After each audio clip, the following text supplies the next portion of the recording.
Thank you very much. But before I start, I think we have to say a big thank you to Dr. Kofi Roberts and Dr. Tad Uzin from the US, who put this event together. I know Dr. Uzin will be doing his own thing at the end of the session, but I think they need a big round of applause. So join me. And all the members of the CNNA management and others who has assisted as well. I bring you greetings from Elizabeth Kakambo.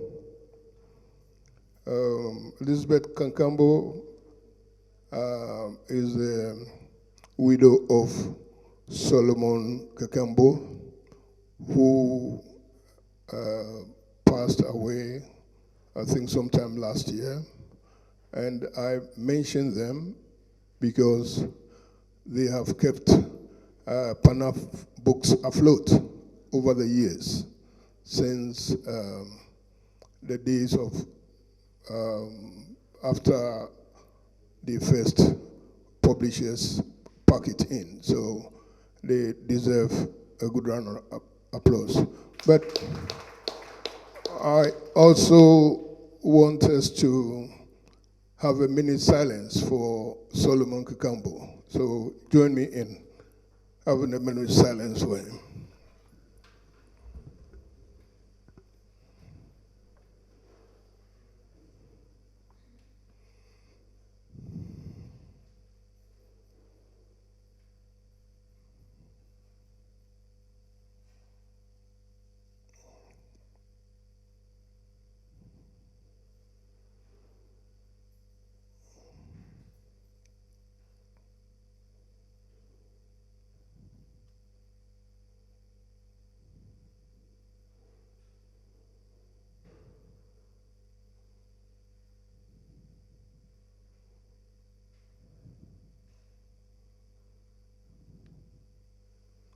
Thank you. The reason why I decided we pay this tribute to this couple is that the gentleman there, Ben, at the very start, after Professor Adi's presentation, he talked about Nkrumah being ahead of his time. And it is very true. And it's a very important thing to say. And I'll tell you a short story before I talk about his achievements in the CPP government. Dr. Nkrumah gave the literary rights of his titles, which we have there, Africa Must Unite and all those wonderful works. He gave it to June Milne, who was, as you all know, a British, or a Scottish, actually. And one will wonder why such a revolutionary character will give the literary rights to a white woman.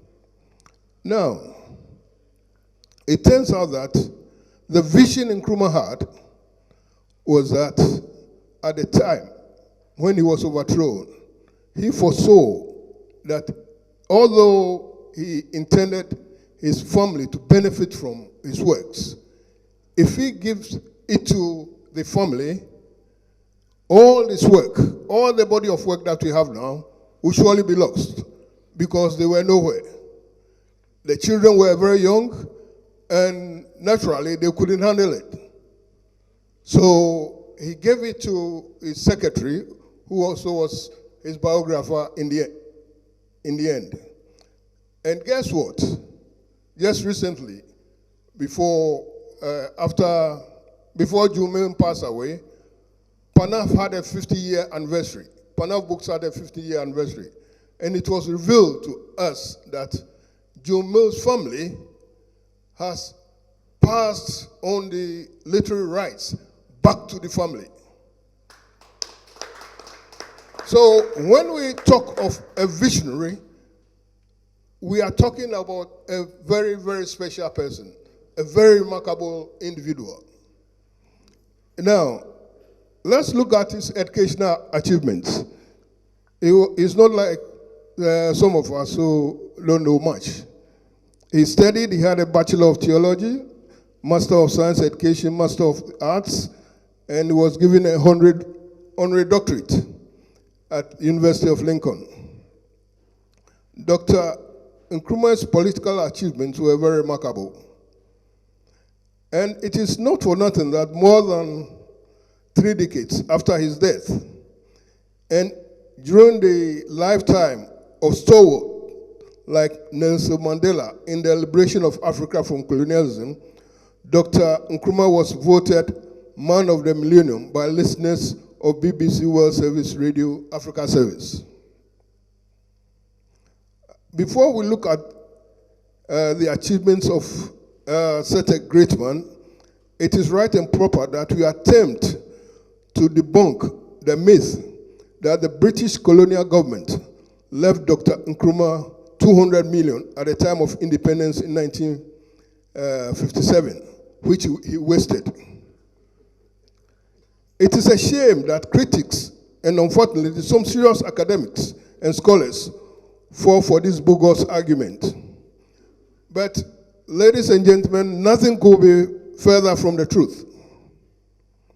As leader of government business and prime minister from 1952 to 57, Dr. Nkrumah was able to raise the level of the economy of Ghana to the extent that cocoa production rose astronomically.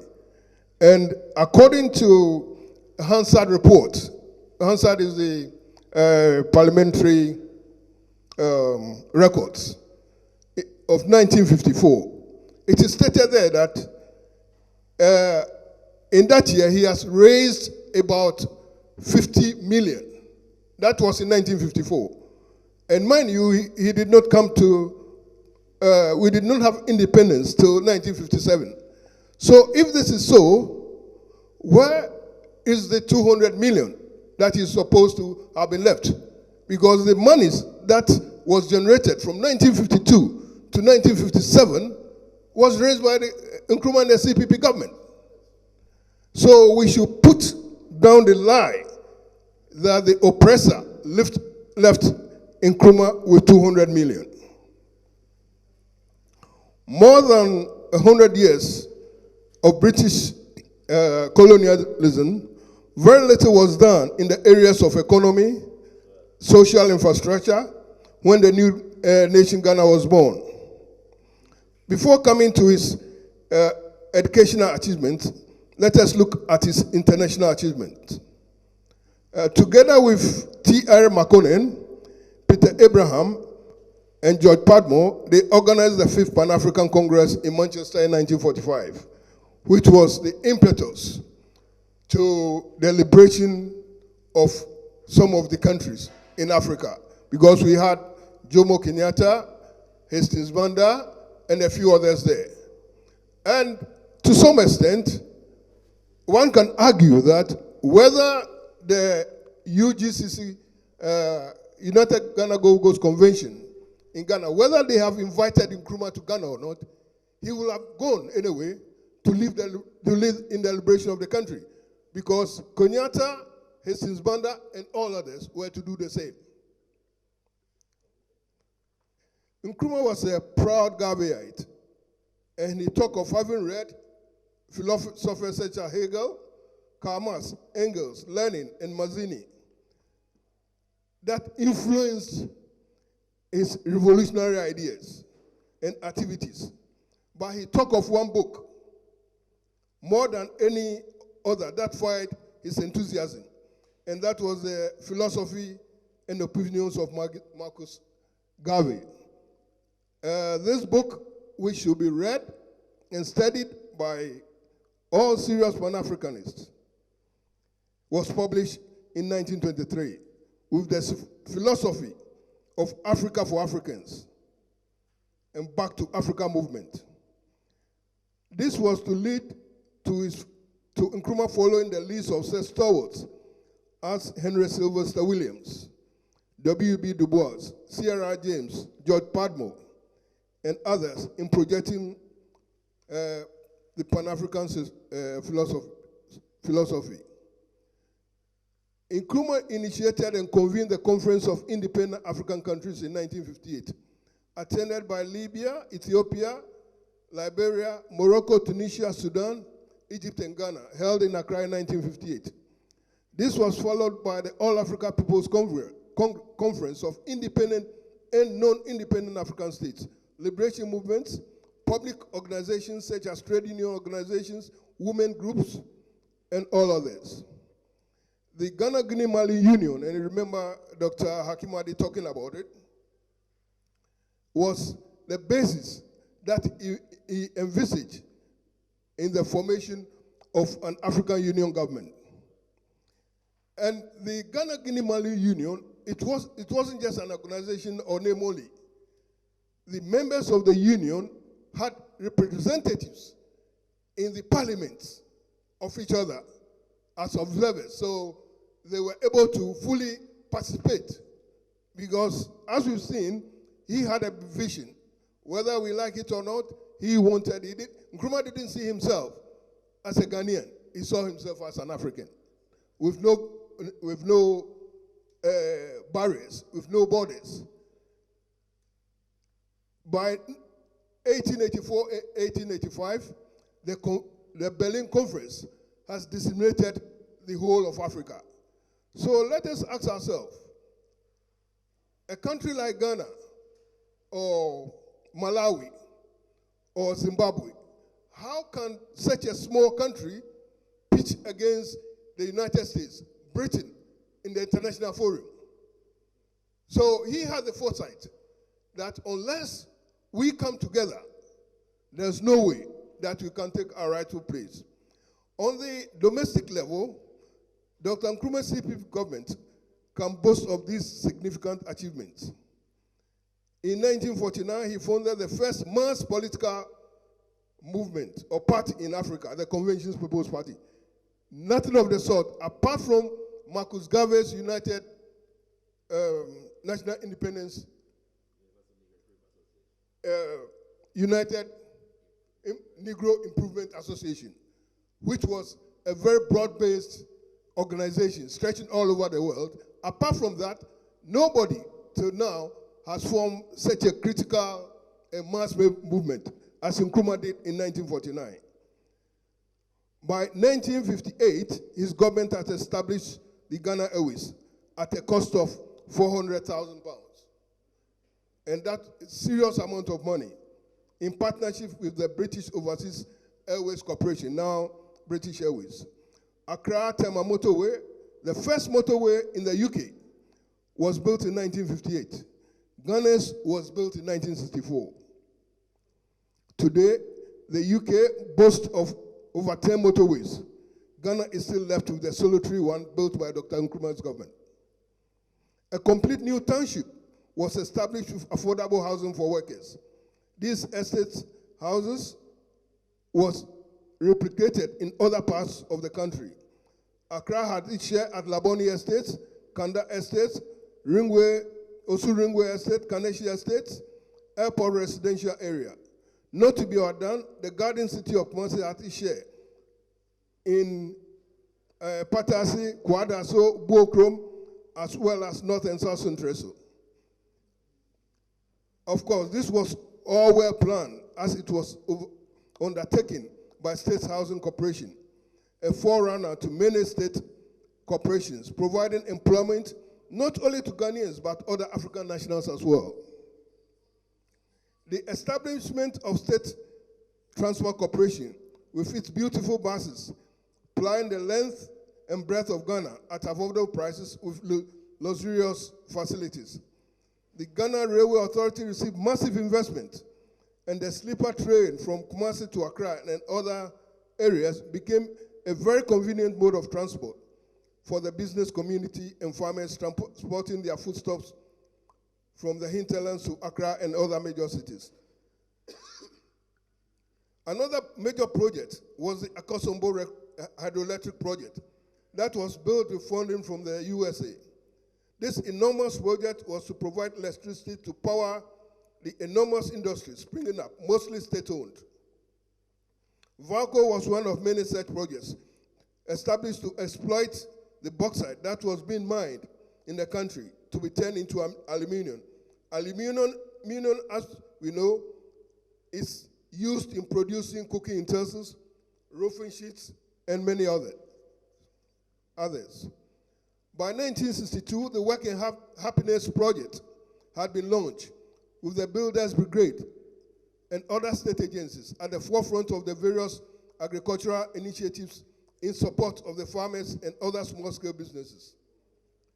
This led directly to the launch of the 7-year development plan. The Bui Dam, for instance, built by the recent NDC government in the last decade, was a blueprint from the development plan of Dr. Nkrumah. This major economic development plan had at its bedrock a plethora of industries under the Ghana Industrial Holding Corporation. Of course, no major effort to industrialize a nation can be accomplished without certain vital industries.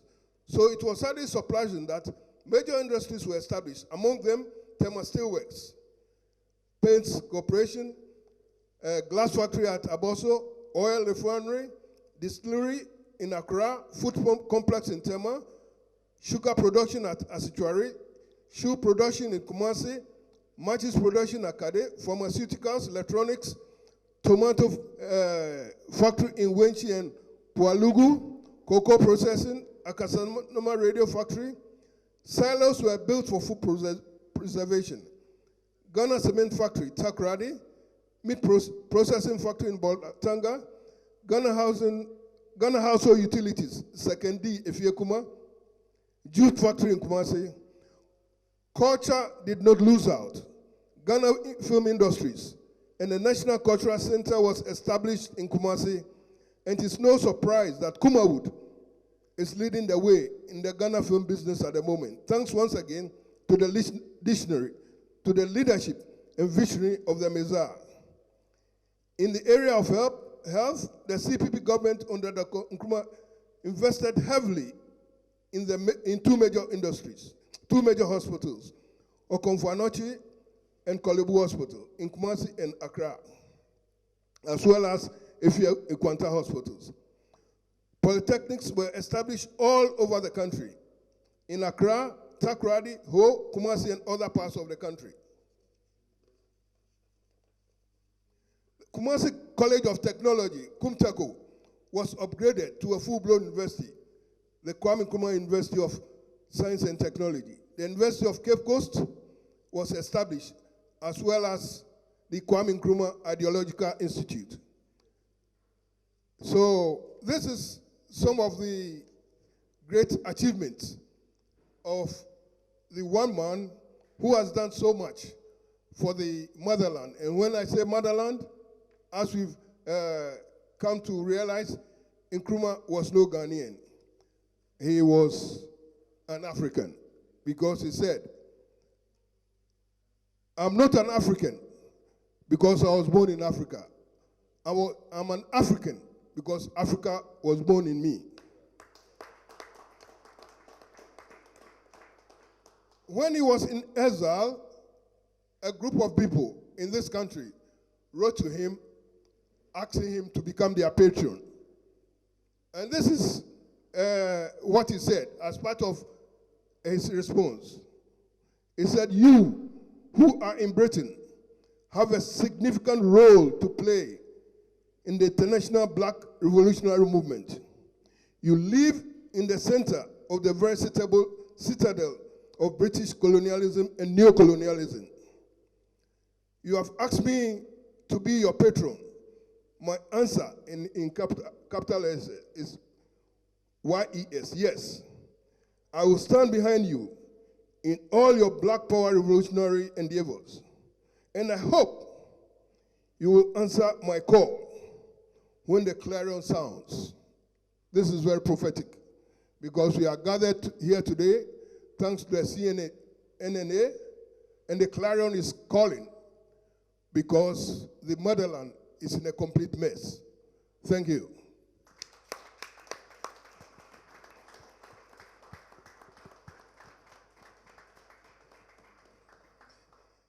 I just congratulated you, but the achievements are more than what you said. See now, but you've done very well indeed. For instance, you mentioned Tema, so many in Tema, but you didn't mention Tema community 1, 2, 3, 4, 5, 6, 7, 8, 9. Pebre, Baba, oh. Again, please add to your achievement and legacies. He bought houses in this Britain here. When I was young, I came to train here, and I slept in Nyaniba Hostel in UK here. And again, in United States, I think the embassy there too was bought by him. So please, we want to congratulate him and then ask him to add more. Thank you. Could you say your name?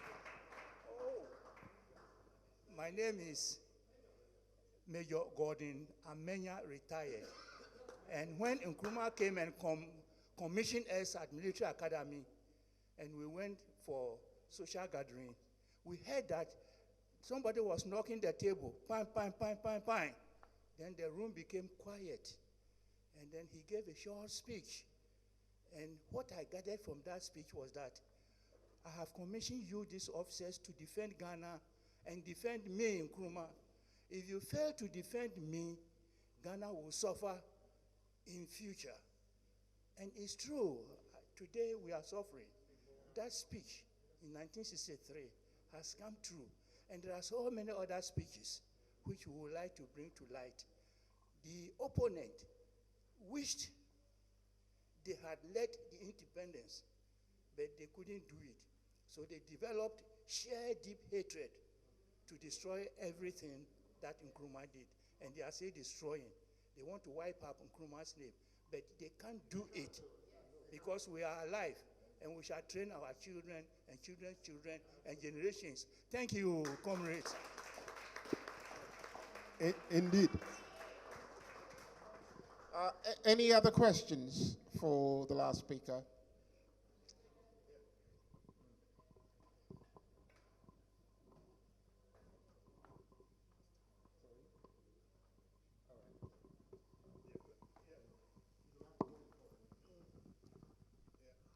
I also want to contribute something to what the achievement of Kwame Nkrumah.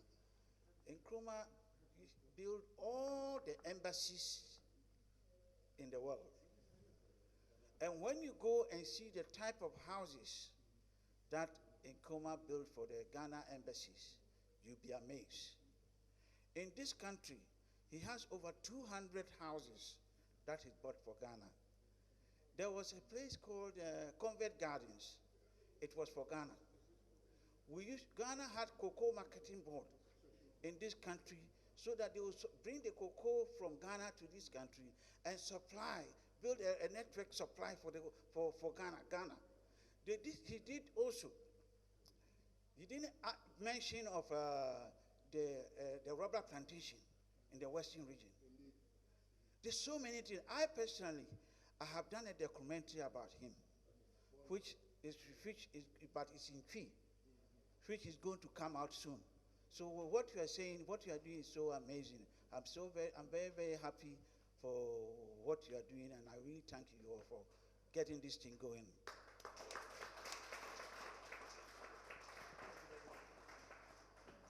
Okay, thank you all, and I don't think I should add anything, because if we want to talk about the achievements of the Mesa, I don't think we will leave here tonight.